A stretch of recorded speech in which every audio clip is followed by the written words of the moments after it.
मैं हूं सुनील और अभिनंदन कोचिंग क्लासेज के इस यूट्यूब चैनल पे आपका हार्दिक स्वागत है। और आज का जो हमारा टॉपिक है वो है ग्रीन हाउस प्रभाव यानी हरित गृह प्रभाव। आज हम देखेंगे कि हरित गृह प्रभाव क्या होता है। तो दोस्तों, हरित गृह प्रभाव क्या है? यह एक प्राकृतिक घटना है। हरित गृह प्रभाव एक प्राकृतिक घटना है। इसके अंदर सूर्य से आने वाली लघु विकिरणें या लघु विकिरणें पृथ्वी की सतह से टकराती है तथा पृथ्वी की सतह से टकराकर वापस जाते समय दीर्घ विकिरणों का हमारे वायुमंडल में उपस्थित ग्रीन हाउस गैसों द्वारा अवशोषण कर लिया जाता है, जिससे पृथ्वी के औसत तापमान में वृद्धि हो जाती है। इसे हम ग्रीन हाउस प्रभाव कहते हैं। तो ग्रीन हाउस प्रभाव की पहले परिभाषा, ग्रीन हाउस प्रभाव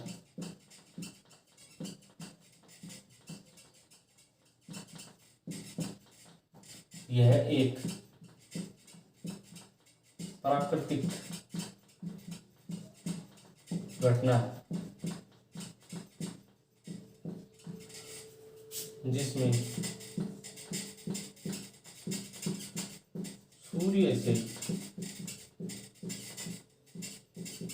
आने वाली लघु विकिरणें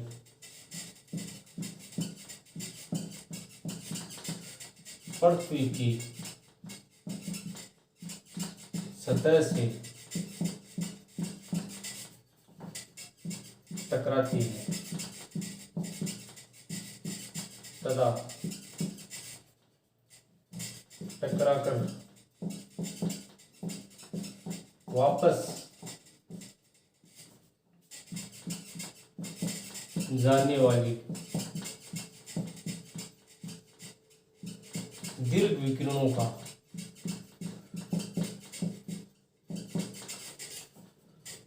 वायुमंडल में उपस्थित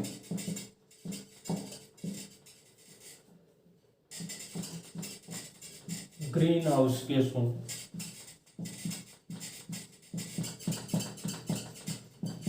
द्वारा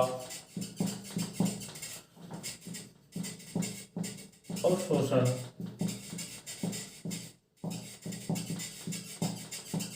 कर लिया जाता है, जिससे हमारी पृथ्वी का औसत तापमान 15 डिग्री सेल्सियस बना रहता है। इसे हम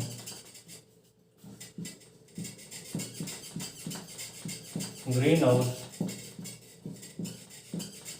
प्रभाव कहते हैं।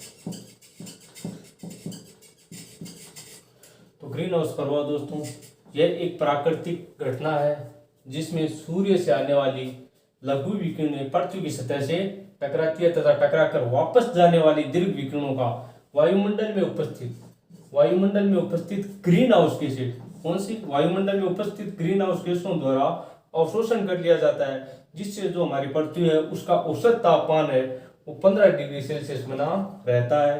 इसे हम ग्रीन हाउस प्रभाव कहते हैं। तो ग्रीन हाउस प्रभाव के कारण ही हमारी पृथ्वी का जो तापमान है औसत वो 15 डिग्री सेल्सियस बना रहता है। इसे हमें ग्रीन हाउस प्रभाव कहते हैं। अब ग्रीन हाउस प्रभाव के कारण हमारे पृथ्वी का जो तापमान है वो 15 डिग्री सेल्सियस बना रहता है। अब ग्रीन हाउस गैसें कौन कौन से वो देखते हैं। तो ग्रीन हाउस गैसों को देखने के लिए हम पहले एक बार डायग्राम से देखते हैं, उसके बाद में देखेंगे।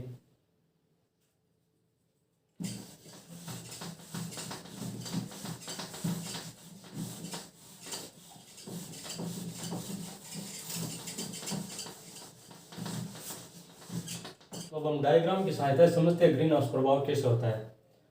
सूर्य है ये दोस्तों, सूर्य से आने वाली जो प्रकाश की किरणें है, हम दो प्रकार की प्रकाश की किरणों को यहाँ पे नोट कर रहे हैं।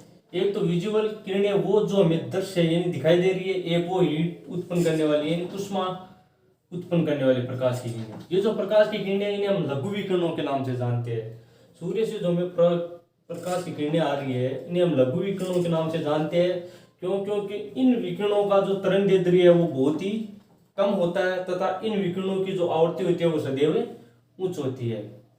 तो ये आने वाली प्रकाश की किरणें, लघु विकिरणें, जैसे पृथ्वी की सतह से टकराती है तो पृथ्वी की सतह से टकराने पर हमारी जो पृथ्वी वो गर्म हो जाती है और यहाँ से हीट यानी उष्मा प्राप्त होती है इन किरणों को। वो उष्मा प्राप्त होने से यहाँ पे एक अलग प्रकार की किरणें, अवरक्त किरणें उत्पन्न हो जाती है। ध्यान रखना दोस्तों, अवरक्त किरणें, इंफ्रारेड किरणें, जहां से कोई गर्म वस्तु उन्हीं से इनकी उत्पत्ति होती है। तो जैसे हमारी पृथ्वी गर्म होती है तो इनके साथ में ये अवरक्त किरणें भी उत्पन्न हो जाती है और साथ में अवरक्त किरणें भी ऊपर की तरफ परावर्तित होती है। ऊपर जैसे वायुमंडल की तरफ ये किरणें गति करती है तो वायुमंडल में पहले से मौजूद ग्रीन हाउस गैसें, ग्रीन हाउस गैसें कौन कौन सी? Carbon dioxide, CH4 methane, CH6 chlorofluorocarbon, nitrous oxide और जलवाष्प तथा ओजोन। ये ग्रीन हाउस गैसें जो पृथ्वी की सतह से टकराने के बाद में हमारे पास अवरक्त किरणें आ रही है, इनका अवशोषण कर लेती है और नीचे नीचे की तरफ परावर्तित कर देती है या फिर अवशोषण कर लेती है, जिससे हमारी पृथ्वी का जो तापमान है वो लगभग 15 डिग्री सेल्सियस के समथिंग बना रहता है। तो जो इससे हमारे पृथ्वी का तापमान है वो 15 डिग्री सेल्सियस के समथिंग बना रहता है। लेकिन इन प्रकाश की किरणों या इन ग्रीन हाउस गैसों में निरंतर क्या हो रही है? वृद्धि हो रही है, जिससे हमारा जो पृथ्वी का तापमान है उसमें भी क्या हो रही है? वृद्धि हो रही है। तो सूर्य से आने वाली ये प्रकाश की किरणें जिन्हें विजिबल रे या हीट रे, दो प्रकार की विजिबल वो दृश्य किरणें, हीट रे जो हमें उष्मा उत्पन्न करती है इन किरणों का, इनमें से 30% किरणों का तो यहीं से परावर्तन हो जाता है ऊपर की तरफ। इन किरणों को हम लघु विकिरणें या फिर हीट रे या विजिबल रे कहेंगे। जो सूर्य से हमारी पृथ्वी की तरफ आ रही है इन्हें लघु विकिरणें कहते हैं। इन विकिरणों का तरंग दैर्ध्य कम होता है और जिस प्रकाश की किरण का तरंग दैर्ध्य कम होता है वो उतनी कम दूरी तय करती है।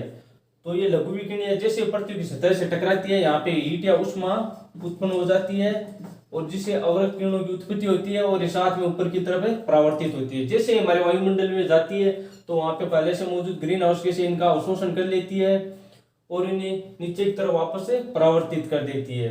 जो ये अवरक्त किरणें ऊपर की तरफ जाती है इन्हें ऊष्मीय विकिरण या फिर दीर्घ विकिरण कहते हैं, क्योंकि टकराकर वापस जाने वाली विकिरणों का जो तरंग दैर्ध्य है वो अधिक होता है तथा आवृत्ति कम होती है, जिससे हमारी पृथ्वी का जो तापमान है वो लगभग 15 डिग्री सेल्सियस बना रहता है। लेकिन ग्रीन हाउस गैसों के जो मान में निरंतर वृद्धि हो रही है, जिससे हमारे पृथ्वी का जो औसत तापमान है उसमें भी निरंतर वृद्धि हो रही है। अब हम देखते हैं कि जो वातावरण के अंदर ये गैसें है ग्रीन हाउस गैसें, इसमें सबसे अधिक है जो ग्रीन हाउस गैस कौन सी है जो ग्रीन हाउस प्रभाव को दर्शाती है? तो सबसे अधिक गैस का पूछ लिया जाए तो ये CO2 है। ये लगभग 32 से लेकर 72% तक गैसों के अंदर देख लिया जाए, सिर्फ गैसों के अंदर, ठीक है ना, तब इसकी मात्रा लगभग 60% या कहीं पे 32 से 72% तक दे रखी है। अगर टोटल जो हमने ग्रीन हाउस गैसें और इन सब को मिला के देखा है तो पूछ लिया जाए तो ये 9 से 27% होगी। ध्यान रखना, 9 से 27% होगी। हमारे पास जो ग्रीन हाउस गैस है इसके अंदर जलवाष्प है ये सबसे अधिक, तो लगभग 30 से 70% तक। अगर जो हमारे पास ग्रीन हाउस गैसों का एक क्रम है इसके अंदर अगर जलवाष्प को दे दिया जाए तो ये सबसे अधिक ग्रीन हाउस प्रभाव को दर्शाती है। उसके बाद में देखें तो कार्बन डाइऑक्साइड ये लगभग 9 से 27%। अगर उसके बाद CH4 मीथेन देखें तो ये 4 से लेके 9% तक, और CFC है ये भी ग्रीन हाउस प्रभाव के लिए उत्तरदायी गैस है। तो हम देखते हैं कि क्या इन गैसों के मान में कमी हो सकती है, कितने कितने प्रतिशत ये इस ग्रीन हाउस प्रभाव के लिए जिम्मेदार है। ग्रीन हाउस गैस कौन कौन सी होती है? तो ग्रीन हाउस गैस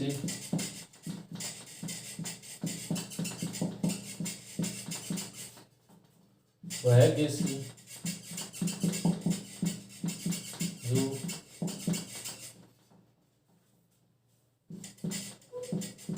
हरित ग्रह प्रभाव,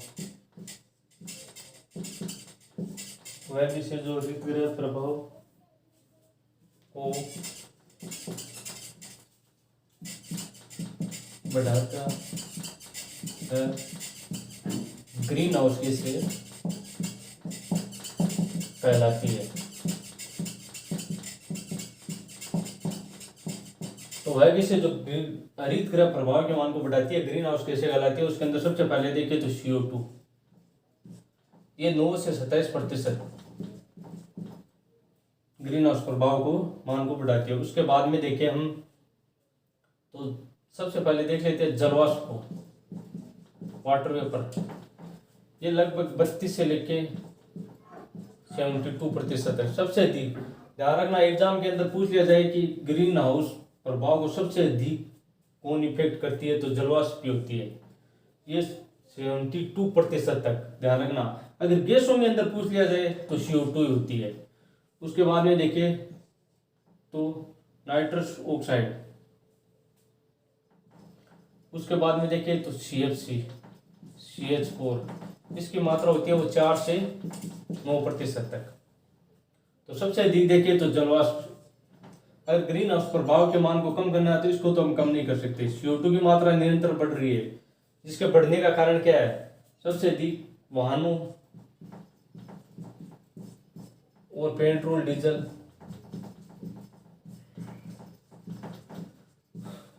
या कोई वस्तु को जलाने से। तो सबसे अधिक जो हम वाहनों का प्रयोग कर रहे हैं, या फिर पेट्रोल डीजल, या फिर अगर कोई कार्बनिक पदार्थ को जला रहे हैं, तो CO2 की मात्रा सबसे अधिक निकल रही है। दूसरी बात, एक जनसंख्या की वृद्धि भी इसके लिए क्या है? उत्तरदायी है। तो CO2 की मात्रा बढ़ाने के लिए या तो वाहन, या फिर पेट्रोल डीजल, या फिर जनसंख्या वृद्धि उत्तरदायी है। इसकी अगर कमी करनी है तो इसके लिए हमें अधिक से अधिक पेड़ों की संख्या को बढ़ाना होगा। अगर CO2 के मान में कमी करनी है तो वाहनों के इनके मान में भी कमी करनी होगी, और CO2 की मात्रा कमी करने के लिए पेड़ों को भी अधिक से अधिक लगाना होगा, क्योंकि इनका अवशोषण करने के लिए पेड़ ही है सबसे अधिक। उसके बाद में देखें तो नाइट्रस ऑक्साइड है CFC, ये एक शीतलक के रूप में है, शीतलक। इसको भी हम कम नहीं कर सकते, क्योंकि ये हमारे पास पृथ्वी में एकमात्र विकल्प है शीतलक का। तो इसे फ्रीज ऐसी के अंदर हम काम में लेते हैं, और इसके विकल्प के दूर पे हमारे पास कोई अन्य रासायनिक नहीं है, केमिकल, तो इसको कम नहीं कर सकते। उसके बाद में CH4 मीथेन, इसके मान में भी अधिक कमी नहीं हो सकती, क्योंकि ये तो गोबर से या फिर जो जानवर हैं जुगाली करते हैं वो इसका उत्सर्जन करते हैं। तो ये ग्रीन हाउस गैसें है, जिसके अंदर जलवाष्प है वो 32 से लेकर 72% यानी 72% तक है। CO2 कार्बन डाइऑक्साइड गैसों में अंदर पूछ लिया जाए सबसे अधिक तो CO2 की मात्रा होगी। अगर गैसों का नाम न देख के पूछ लिया जाए सबसे अधिक तो जलवाष्प होगा, ध्यान रखना। बाद में नाइट्रस ऑक्साइड, CFC क्लोरोफ्लोरोकार्बन, और CH4 मीथेन, और एक गैस और ओजोन, ये भी इनके साथ उपस्थित होती है। तो ये ग्रीन हाउस गैसें वह गैसें जो हरित गृह प्रभाव को बढ़ाती है, ग्रीन हाउस गैसें कहलाती है। अब हम देखते हैं कि ग्रीन हाउस घर कौन से होते हैं।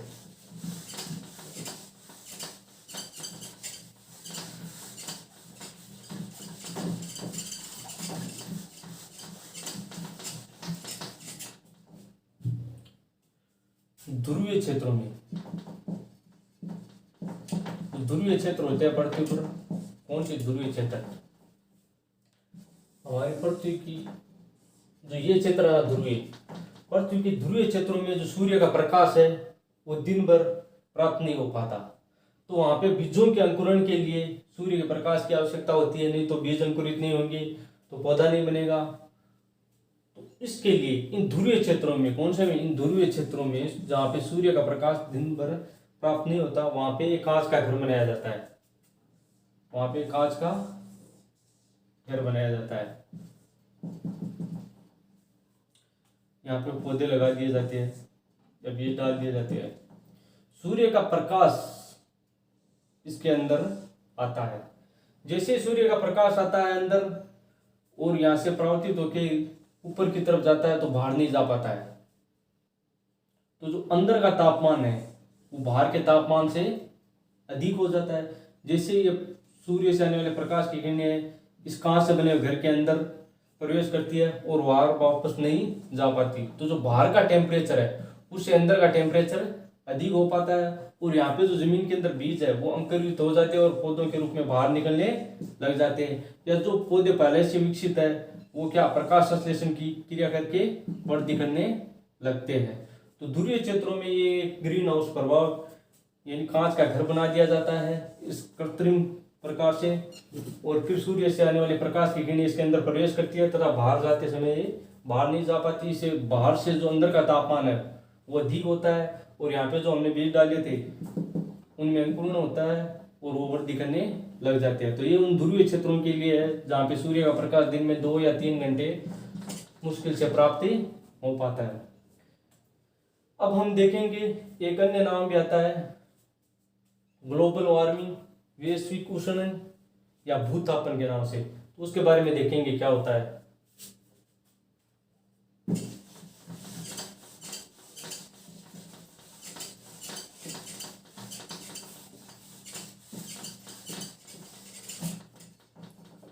तो एक अन्य नाम ग्लोबल वार्मिंग।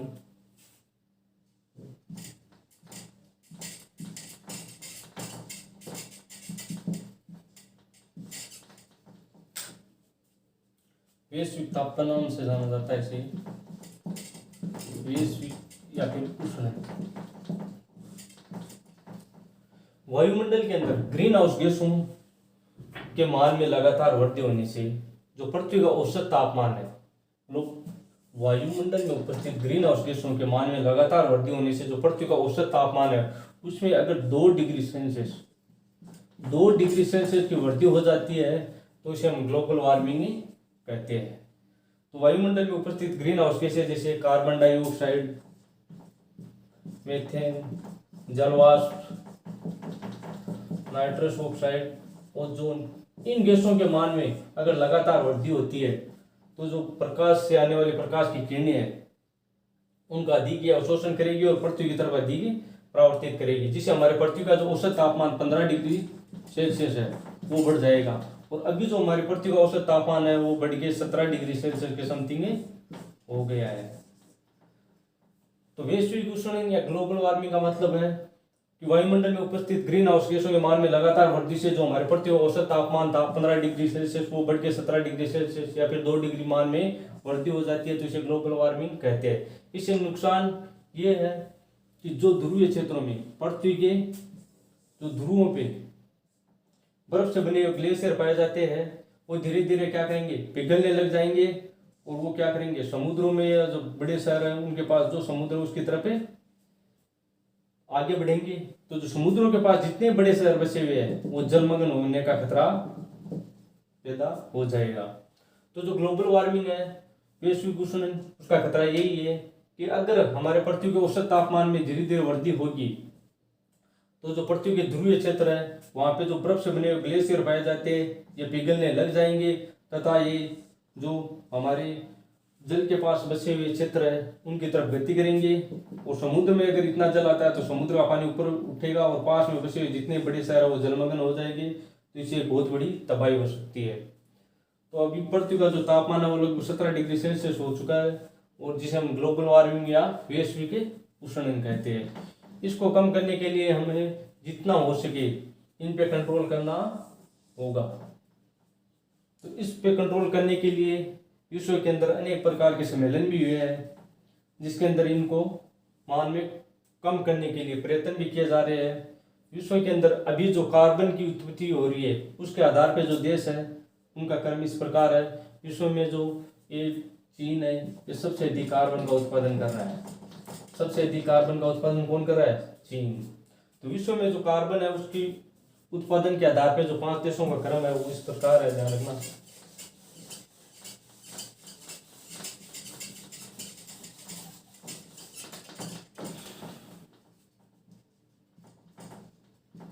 चाइना 1 नंबर पे आता है, तो लगभग 30% कार्बन का उत्पादन करता है। 30% कार्बन का उत्पादन करता है। 2 नंबर पे अमेरिका आता है जो लगभग 15% कार्बन का उत्पादन कर रहा है। 3 नंबर पे यूरोप आ रहा है, एक समूह को ले लिया, और 4 नंबर पे हमारा इंडिया आ रहा है। ये लगभग 4 से 5% कार्बन का उत्पादन कर रहा है। उसके बाद में 5 नंबर पे रशिया आ रहा है। तो सबसे अधिक कार्बन का उत्पादन करने वाला देश चीन। 2 नंबर पे पूछ लिया जाए तो अमेरिका लगभग 15%। उसके बाद में एक यूरोप द्वीप आ रहा है, उसके बाद में इंडिया आ रहा है हमारा, उसके बाद रशिया आ रहा है। तो जो एंटी कार्बन कंट्री का नाम पूछ लिया जाए जो कार्बन का 0% उत्पादन कर रहा है, ध्यान रखना, एंटी कार्बन यानी एक प्रतिशत भी कार्बन का उत्पादन नहीं कर रहा हो, उसका पूछ लिया जाए तो भूटान आएगा। कौन सा देश? भूटान। एंटी कार्बन के नाम से अगर कोई कंट्री का नाम पूछ लिया जाए तो भूटान आएगा। सबसे अधिक 1 नंबर पे पूछ लिया जाए तो चाइना आता है, जो 30% कार्बन का उत्पादन कर रहा है। उसके बाद में अमेरिका आ रहा है 15%, यूरोप, उसके बाद में इंडिया हमारा 4 से 5%, उसके बाद रशिया, और सबसे कम यानी 0% कार्बन का उत्पादन करने वाली कंट्री का नाम पूछा जाए तो भूटान है। तो ये सारे देश जो कार्बन का उत्पादन कर रहे हैं, इन सबको इस कार्बन के मान में कमी करनी होगी। तो इसके लिए अनेक प्रकार के सम्मेलन भी हुए थे। एक 11 दिसंबर 1987 को सम्मेलन हुआ था जिसका नाम था क्योटो सम्मेलन। क्योटो सम्मेलन, जिसके अंदर यही प्रयास किया गया था कि हमें इस ग्रीन हाउस गैस है उनके मान में कमी करनी है। तो उसके बाद में 2005 में भी सम्मेलन किया गया था जिसके अंदर यह निर्णय लिया गया था। 2005 के अंदर जो पेरिस के अंदर एक सम्मेलन किया गया था, 2005 में पेरिस में सम्मेलन किया गया था जिसके अंदर यह निर्णय लिया गया था कि जो 1990 के अंदर ये कार्बन का जो उत्सर्जन था या उत्पादन था या कार्बन गैसों का, उतना हमें करना होगा वापस। तो इस पे भी सहमति नहीं बनी। क्योटो सम्मेलन हुआ था, ये भी सफल नहीं हुआ था, क्योंकि क्योटो सम्मेलन हुआ था उस समय भारत और जो चीन देश है इन दोनों ने मना कर दिया था कि हम कार्बन का जब उत्पादन ही नहीं कर रहे तो संधि पे कैसे हस्ताक्षर करेंगे। तो उसके पास में 2 देशों का ग्रुप बना दिया गया था, एक तो था Annex 1, एक था Annex 2। Annex 1 के अंदर विकसित देश थे सारे विकसित, और Annex 2 के अंदर विकासशील या फिर जो गरीब कंट्री है वो कंट्री थी। तो भारत उस समय, चाइना भी इसके अंदर आता था, भारत और चाइना दोनों इसके अंदर है। तेज भारत तो आज भी विकासशील में है, चाइना है वो भी उस समय इसके अंदर था। तो इसने भी मना कर दिया और भारत ने भी मना कर दिया कि हम जब कार्बन का उत्पादन ही नहीं कर रहे तो हम संधि पे हस्ताक्षर नहीं करेंगे। उसके बाद में इधर अमेरिका थे, तो उन्होंने क्या किया कि जो कनाडा था वो इस दिशा में था, कनाडा को भी कह दिया कि आप भी ऐसा बोल दो कि हम संधि पे यहाँ पे, कुल मिला के ये जो सिस्टम था ये फेल हो गया। उसके बाद में 2005 में पेरिस में सम्मेलन हुआ था, उसमें निर्णय लिया गया कि हम कार्बन के मान में कमी करेंगे। तो दोस्तों ये हमारा ग्रीन हाउस प्रभाव का टॉपिक था, वो यहीं पे समाप्त होता है। आप चैनल को अधिक से अधिक सब्सक्राइब करें, लाइक करें, देखते रहिए, और जो आगे का नया टॉपिक है उसकी शुरुआत हम कल करेंगे।